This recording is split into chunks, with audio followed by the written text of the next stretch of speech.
Science is how our world works. But what if I told you that science is wrong about nearly everything almost all of the time? So when someone tells me you need to trust the experts, I'm like, no, you shouldn't.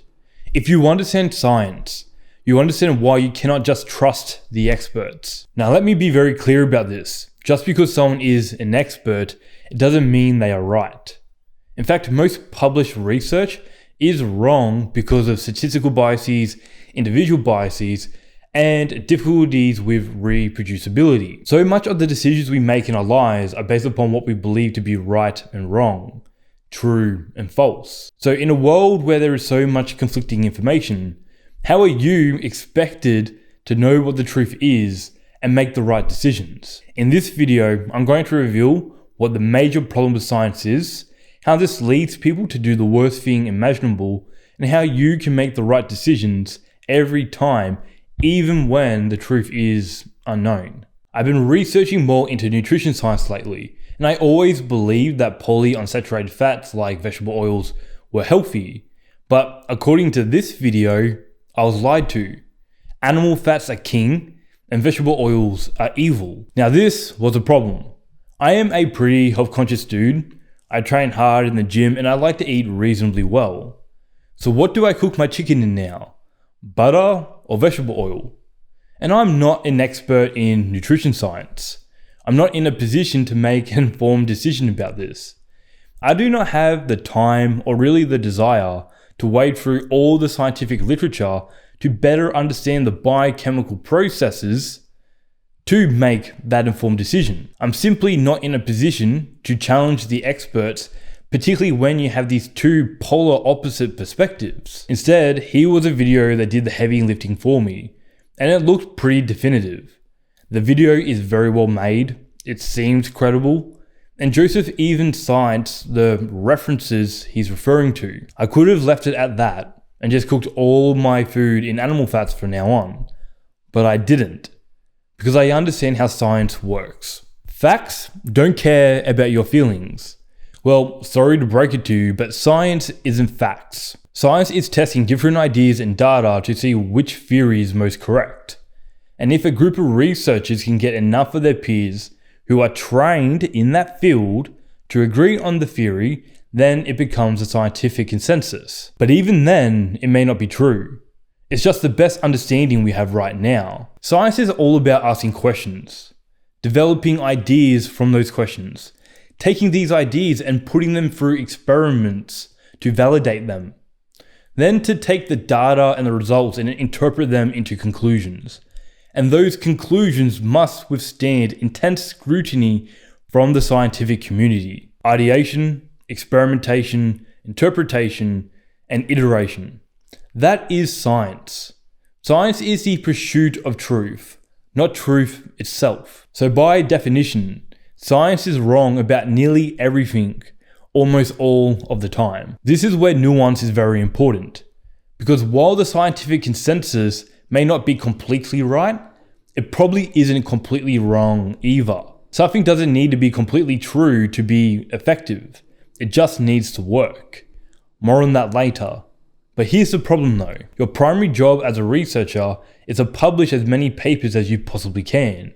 Your career literally depends on it. But the result is massive amounts of incorrect research being released into the public forum.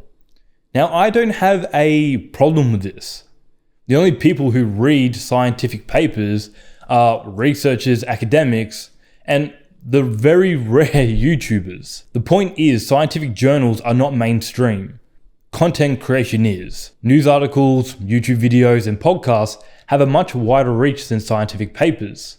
So the science you're seeing isn't just the scientific consensus, it's the novel, unique, and exciting research that is happening out on the fringes. You're exposed to so much information and most of it is wrong.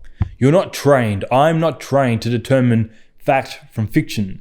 So when you have a problem in your life and you're looking for a solution, but the truth is hidden away, what do you think most people do? What most people do in these situations is they look for people in positions of authority, because we cannot separate the message from the messenger. For example, you are much more likely to take financial advice from Warren Buffett than me. Buffett created Berkshire Hathaway, I haven't. You're more likely to take health and performance advice from Andrew Huberman than me. Andrew is a leading neuroscientist, I am not. These guys are experts in their respective fields, I'm not. This is not a bad thing by itself, but it does become a problem once two things happen. One, you stop thinking for yourself. And two, you look for people who appear to be an authority of a topic. You don't need to think for yourself when you have someone else thinking for you. Even worse than that, you can't think for yourself. Your pool of knowledge is so small that you cannot possibly draw any meaningful conclusion about a given topic. You are completely reliant on your messenger, and that means you are solely reliant on the integrity of that individual. You are hoping that what this person says and what this person do is the same thing. But if social media has taught us anything, that is often not the case. Take the Liver King, for example. For those of you who don't know, the Liver King was basically this carnivore who ate raw organ meat and claimed his impressive physique was a result of it. Meanwhile, he was pumping himself full of steroids and lying about it. This is the type of thing you're going to be vulnerable to if you don't think for yourself and have the necessary tools to find the truth. And look, you're not going to go through the scientific literature, nor should you be expected to. That is above your pay grade. There is an easier way though. When you're researching about a topic, find multiple high quality messengers with different perspectives. Let's go back to the example of butter and vegetable oil. I think Joseph is a high quality messenger. The videos are very well made, they're easy to understand, and he provides the sources. However, they are very biased. They often only present one perspective. That's okay, as long as you have another messenger with a different perspective. After I watched Joseph's video, I went to Adam Raguzia's channel and saw that he also made a video about seed oils. I watched that video from a different perspective, and this is my trick when trying to work out what is true. I'm not trying to determine if this person is correct or not. I'm trying to find out what is common in both perspectives. Because if both perspectives are saying the same thing, you can be reasonably sure it is true, or at least effective. And in this example, there were 3 commonalities. Monounsaturated fats are good, so you should do most of your cooking with a high quality extra virgin olive oil. Ultra high processed foods are high in calories and are the leading cause of heart disease and obesity. And problems only emerge once concentrations of certain chemicals get too high.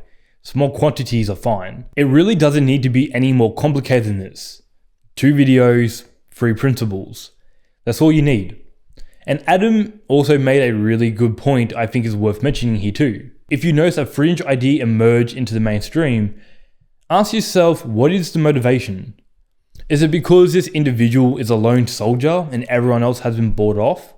Or is it because their research just isn't comprehensive enough to convince their peers, so they turn their focus to us, the untrained and gullible? If you're able to diversify your perspectives and then find what is common between them, you'll no longer be completely reliant on people telling you what to do. You'll be able to find what is most effective for your life. But there is another problem. It seems like no one is thinking for themselves anymore, and everyone is becoming an NPC, a non-playable character. And it's not entirely their fault either. There is something really important you need to understand if you're going to avoid this crisis and become completely uncontrollable. So look for that in next week's video, or you can watch it now if you're in the future. That's it.